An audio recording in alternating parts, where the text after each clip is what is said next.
إيه، أسعد الله أوقاتكم. إحنا في ملتقى الحديث الثقافي.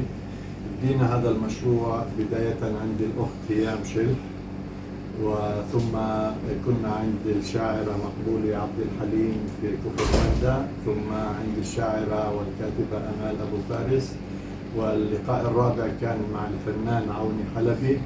واليوم بنتشرف انه نزور الكاتب والشاعر هادي زاهر في هذا اللقاء، لقاء ملتقى الحديث الادبي، وطبعا بصحبة الفنان العازف المناد فرو والباحث والشاعر فوزات حمدان، والكاتبة الشاعرة أمال أبو فارس، والشاعرة والفنانة ملكي زاهر.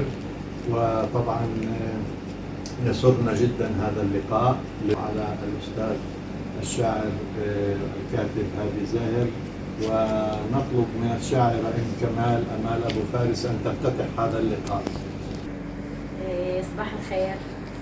أهلا وسهلا. صباح الخير لكل الموجودين.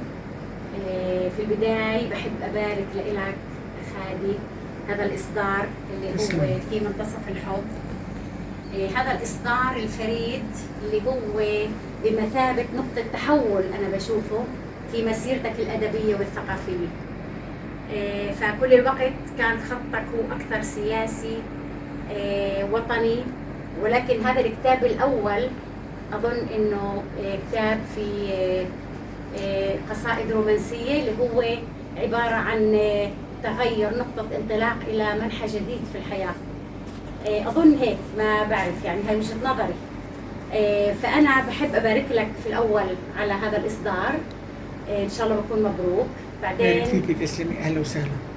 بعدين بحب إني أبارك وأحيي دار الحديث بإدارة الإعلامي السيد فهيم أبو ركن على الإصدارات الغزيرة في هذا في دار النشر.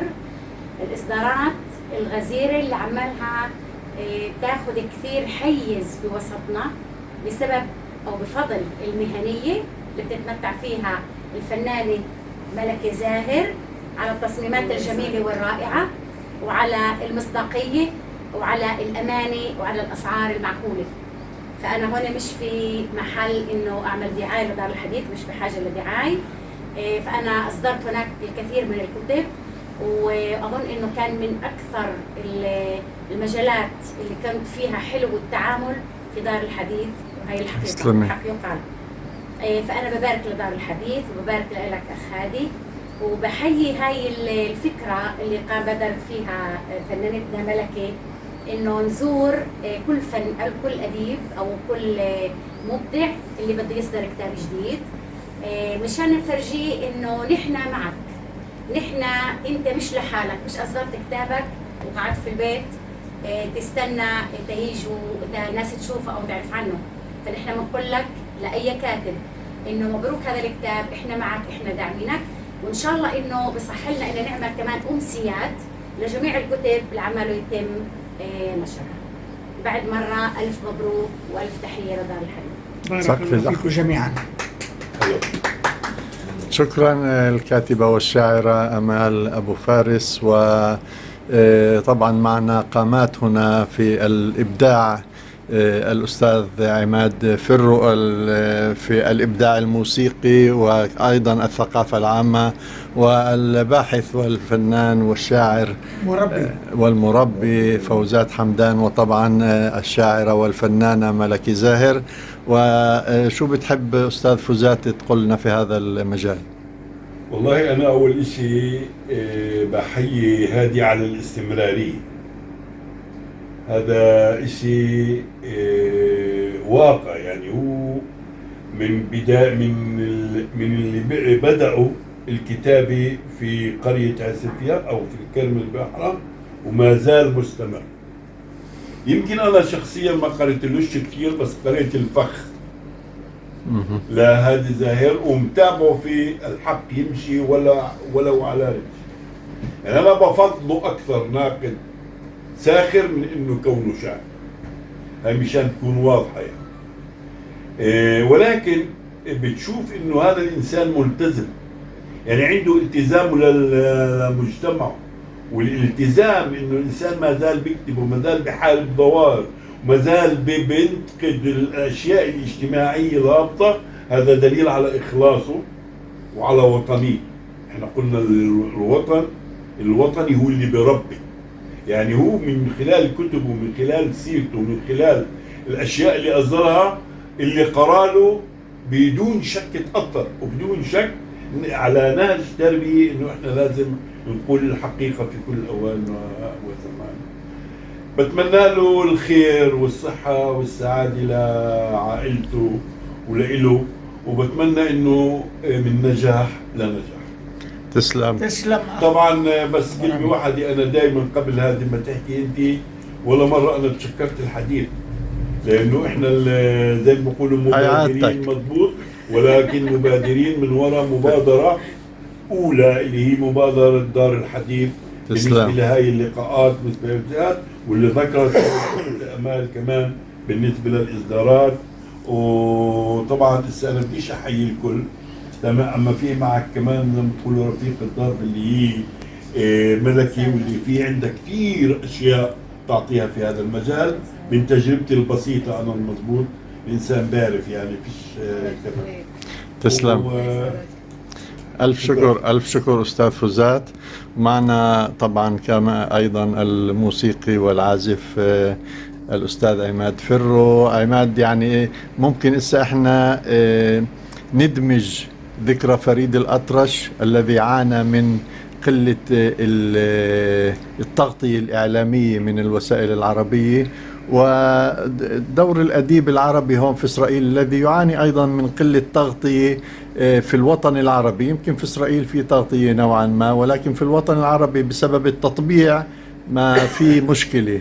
فاحكي لنا انت شو أول شيء بدي أكمل من انتهى أخوي فوزات مبارك لخينا برازيل الإصدارات. خينا برازي احنا بدينا مع بدايات يعني قديمة، كان يكتب في الجرايد وهون ومضات أخبار إشي، فيما بعد زي اللي حسيت إنه تحول لناس، صار عنده نهج، عنده زي بصمة في شيء معين. لما بتقرأ تعرف إنه هذا عادي، هذا حسب رأيي هذا يعني مهم. هسا أنا بشوف إنه وطني أكثر وهو أديب وكاتب. هاي أنا بحسها إني دائما يعني ألف مبارك. هاي شهادة يفتخر فيها إنه وطنيته هي نعم أقوى هيك، وبعده هو عم بيحاول كيف يعني يظهرها أو يصيغها ويظهرها يعني. أخينا أبو سليمان فهيم عدار الحديث كمان بدي من زمان وتحول اليوم لصرح كبير، له الفضل كبير في مساعدة الكتاب المبدعين في نشر أعمالهم. هاي خطوة كثير رائعة المضبوط. تسلم. هي كثير عم بتساهم وعمالها يعني في النشر. بس بالنسبة لفريد الأطرش الحقيقة أنا من زمان طبعا احنا أصدرنا أول كتاب تجرحت أوتارك يا قلب، وعنه كان أول كتاب يعني بيصدر بعد وفاته. في 2018 أصدرنا كتاب اللحن الخالد. هناك أنا المضبوط ما تطرقت شو عم بقول فلان وعلان، لا، فريد الأطرش قبل شوي كان في حديث على الاقتباسات أو السرقات أو التأثيرات أو إلى آخره. ما فيش شك إنه يعني الغناء المصري هو غناء بدي بس من 150 سنة مش أكثر، يعني خلينا نقول بدي يتحرر من التأثيرات الفارسية والتركية وإلى آخره. فبتلاقي إنه واحد صار امتداد للثاني، يعني احنا بنشوف لحد أول الأربعينيات يعني القرن الماضي بتلاقي إنه مشوا على رتم معين اللي أنت حكيت عنه، على رتم يعني معين، لأنها كانت تأثيرات وجهت من واحد لواحد وإلى آخره.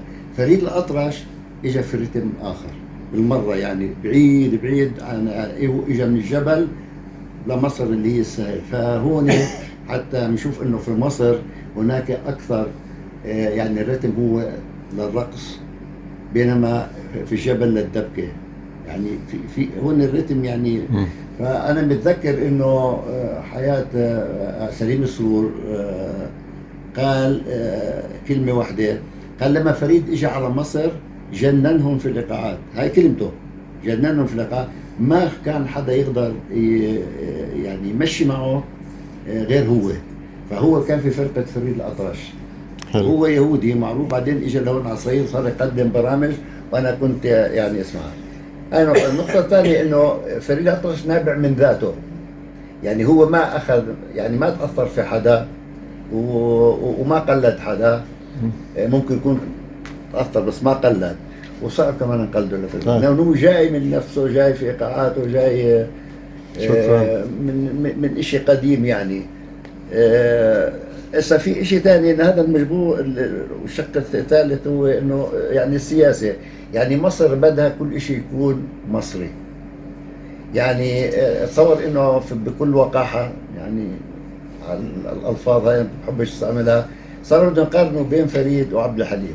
عبد الحليم مطرب عالمي ممتاز، ما فيش احلى من هيك، انا بحب اغانيه، بحب ادائه ذكي، ولكن فريد الأطرش نلاقيه عازف، نلاقيه ملحن، نلاقيه مطرب، نلاقيه ممثل، بعدين جدد، بعدين يعني ادخل اشياء جديده للغناء العربي اللي بقاش موجود. كفيت حتى ووفيت. استعمل، نعم كفيت ووفيت. حتى في كثير مقامات كانوا زايحينها على جنب الله. واستعملها ودرجها في الغناء الحديث. شكرا على هاي الإسهاب في الشرح أستاذ عماد. ومعنا أيضا احنا بدناش نقلب الملتقى اليوم عن فريد، عشان هيك أنا قلت لك أما معلومات هامة. وطبعا الفنانة الشاعرة ملكي زاهر، شو بتحبي تقولي لنا؟ أول إشي يسعد صباحكم، إلنا الشرف إنه نتواجد في بيتك عمي هادي. اهلا وسهلا. وألف مبارك إصدار كتابك. مثل ما سبقوا وتفضلوا وحكوا إنه معروف أنت كشاعر وطني أكثر أو سياسي، محلل سياسي أو هيك. أما هون في الكتاب في منتصف الحب بقول اللي بيقدر يكتب يكون شاعر وطني كمان يكتب سياسي، بيقدر يبدع كمان في الحب اللي هو يعني الحب، حب الوطن، حب العائلة، حب البلد. فبدي أقول لك، برجع بقول لك ألف مبارك، وسعدنا جدا في التعامل معك. وأنا شخصيا سعدت في نقش اللمسات المتواضعة على جبين الغلاف. فإلى المزيد من الإصدارات الإبداعية.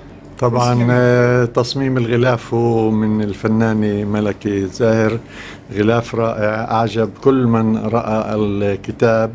وطبعا بعد أن نستمع إلى الأستاذ هادي سنتيح قراءة بعض النصوص لمن يحب. والأستاذ هادي شو بتقولنا في أول شيء أهلا وسهلا، أسعدتوني في هذه الزيارة، وحسيت إنه في هناك قيمة لشو إحنا بنقدم. وفي هذا السياق لابد من أن أثني على وأقيم عاليا الجهود اللي بيبذلها الأخ الزميل فهيم أبو ركن في دفع المسيرة الأدبية إلى الأمام، كانت محلية أو قطرية. وعملية التواصل هاي الموجودة اللي أنتجت عن طريق الحديث من الممكن انها تكون نعممها على اساس انه عملية التواصل هي تمحي الخلافات اذا وجدت، تزرع المحبة بين الناس. بالنسبة للموقف، بالنسبة ل ما قالته الأخت الكاتبة أمال، أول إشي الكتاب هو اختيار نصوص معينة، مش تحول جذري في موقفي، هذا من ناحية.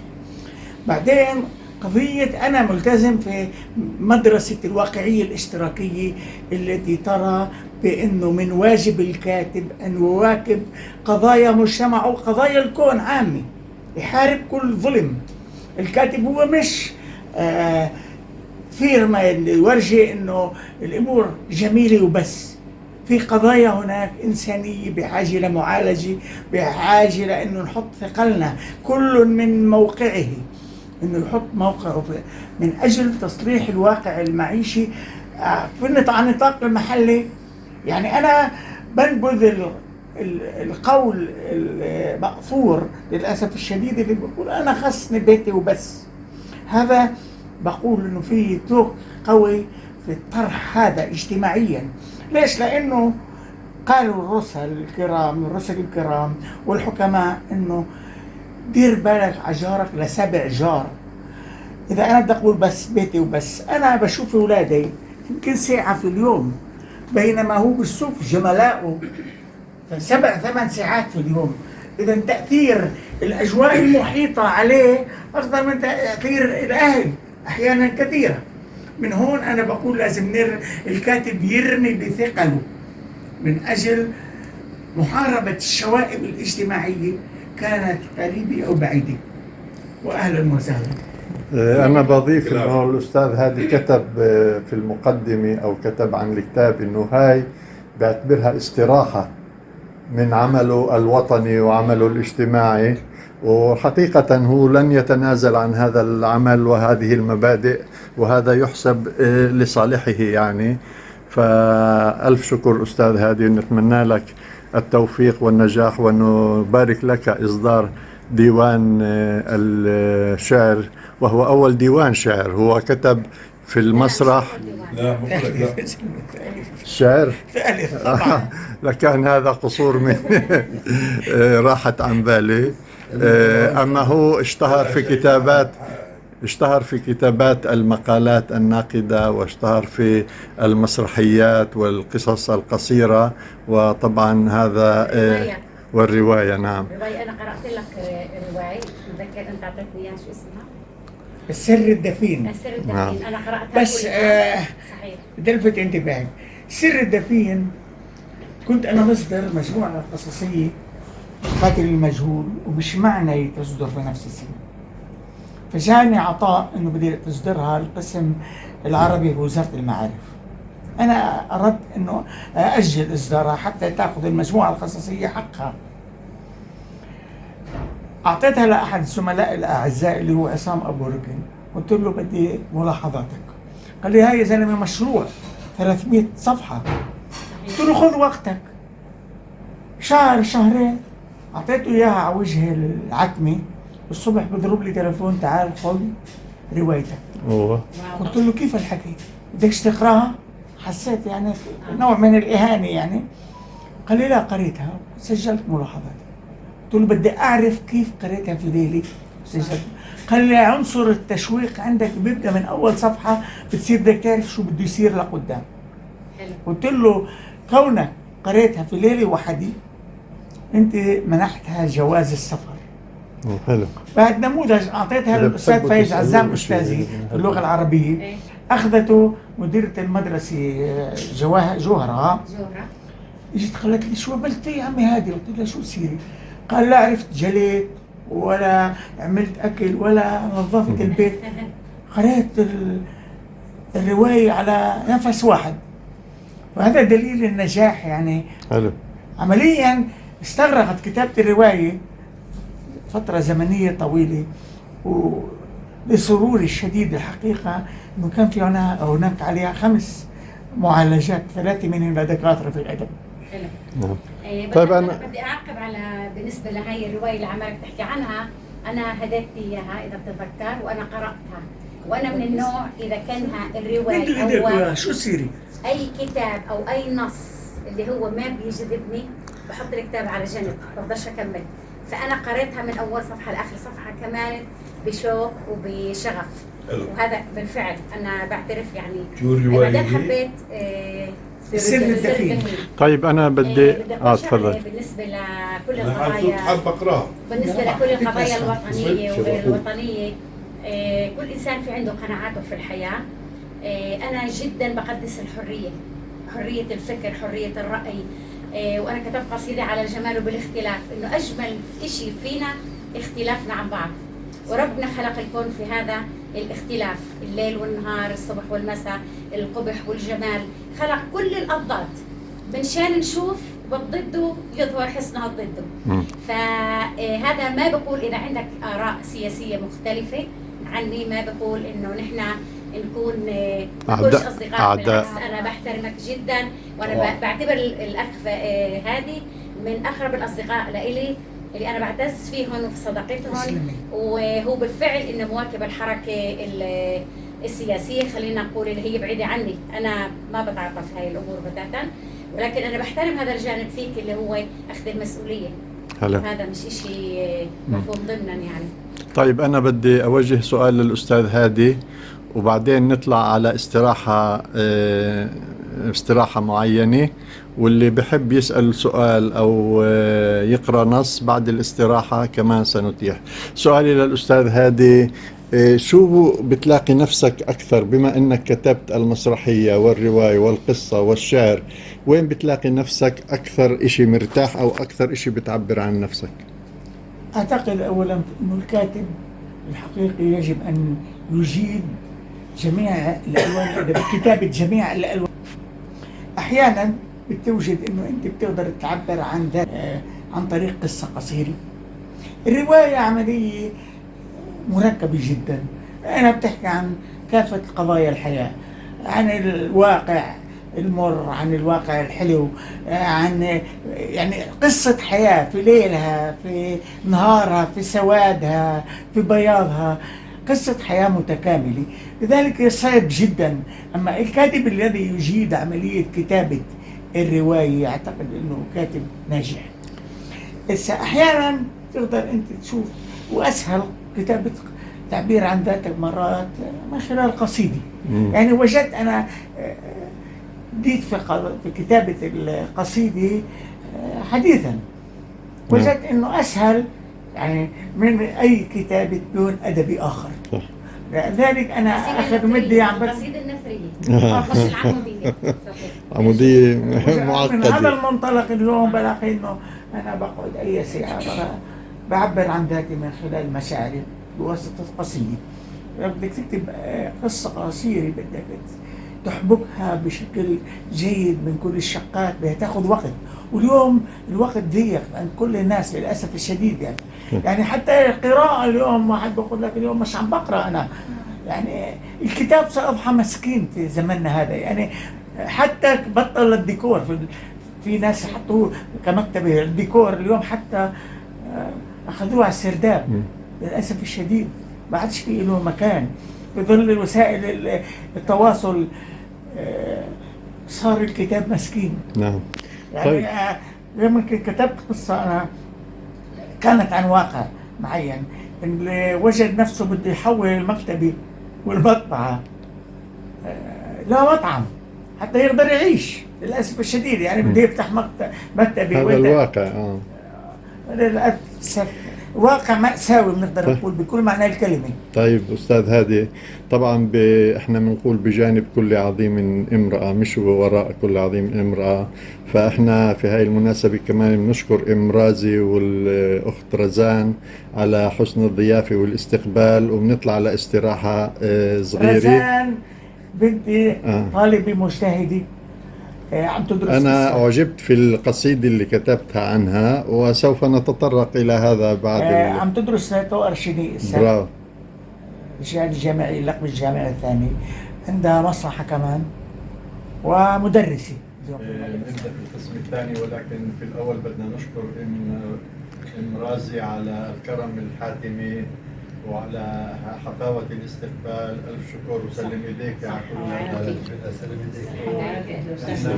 طبعا بضيافة الأستاذ الكاتب والشاعر هادي زاهر، القسم الثاني من برنامج ملتقى الحديث الفني.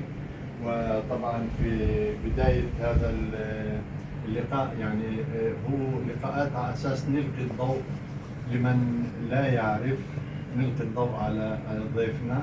فالأستاذ هادي زاهر أصدر حتى الآن 14 كتاب: الفخ مسرحية، في مواجهة النص خواطر، الطبل والأفاعي مسرحيات قصيرة، أمطار أبابيلية خواطر، نقطة ضوء مقالات نقدية، المغلوبون على أمرهم دراسة، القاتل المجهول قصص قصيرة، السر الدفين رواية، الرقص على الحبال قصص قصيرة، عبد الناصر وجمهورية الطرشان دراسة، عن واقع الطائفة الدرزية في إسرائيل أيضا دراسة، تعويذة الحب والياسمين قصائد نثرية، الرسالة الأخيرة لأبي ذر قصائد نثرية، وفي منتصف الحب آخر كتاب صدر عن دار الحديث وإحنا جايين نبارك له.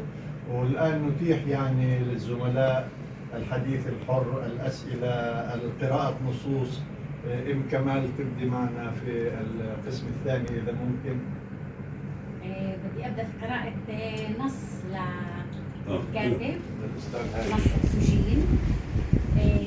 طبعا بتحدث عن كلنا بحاجه لاكسجين. اكيد هو نص طويل بعض الشيء، ولكن اللي لفت نظري هو تعاطي موضوع المحبه. الله محبه، والكون والكره الارضيه قائمه على المحبه، فإذا انعدمت المحبة انعدمت الرأفة وانعدمت الرحمة أيضا من قلوب الناس.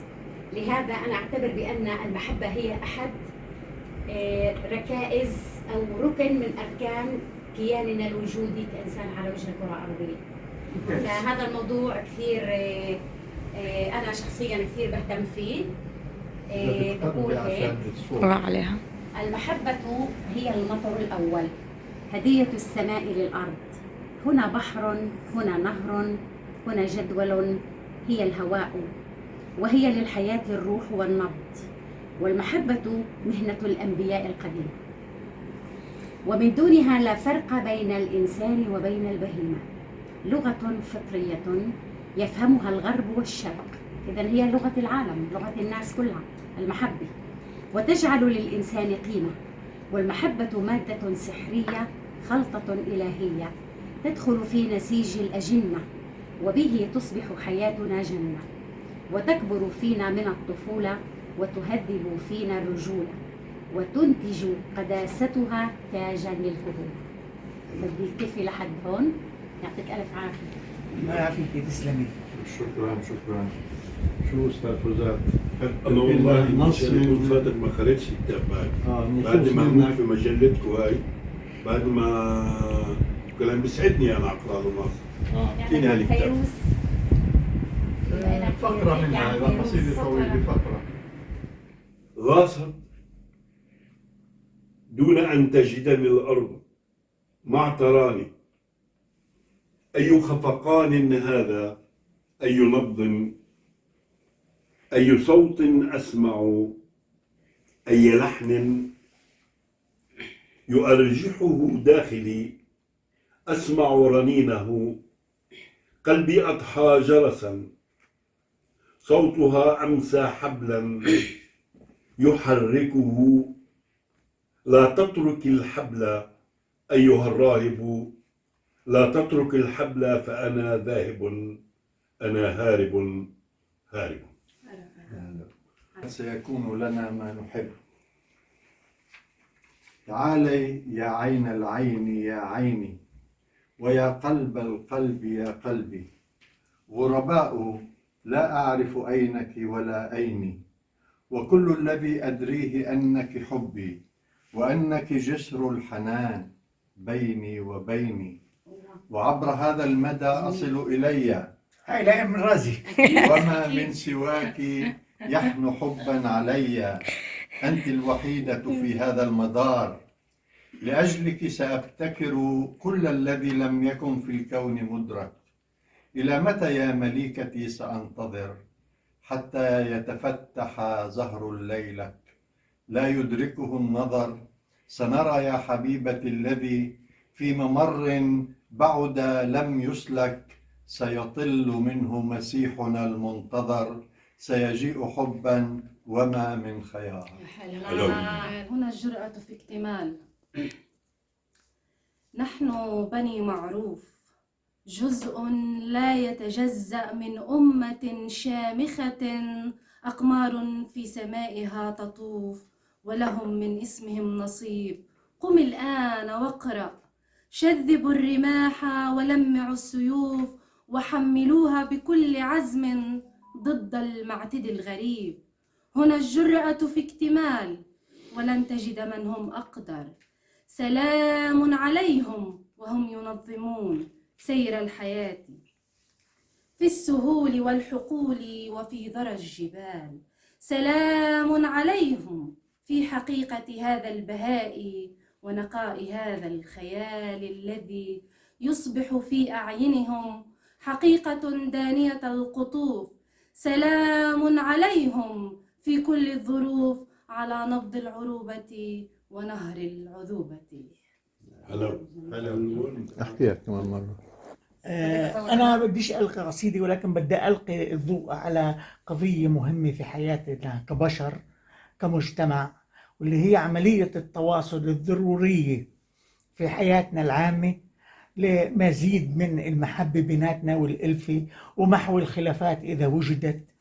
لذلك أنا بقترح إنه نعمل برنامج مرتبط في جدول زمني، إنه نلتقي دائما حتى نقدر ندفش مسيرتنا الأدبية والحياتية بشكل عام إلى الأمام. نعم، أنا يعني ذكرت هون الوحدة ومحو الخلافات. عم بتقول أنا أخالفكم هذا الرأي. أنا أعتقد أنه يجب أن يكون اختلاف، ولكن يجب أن نحترم هذا الاختلاف. يعني الاختلاف لا يفسد للود قضية، ولا يمكن أن نكون قطيعا يجري في مسار واحد.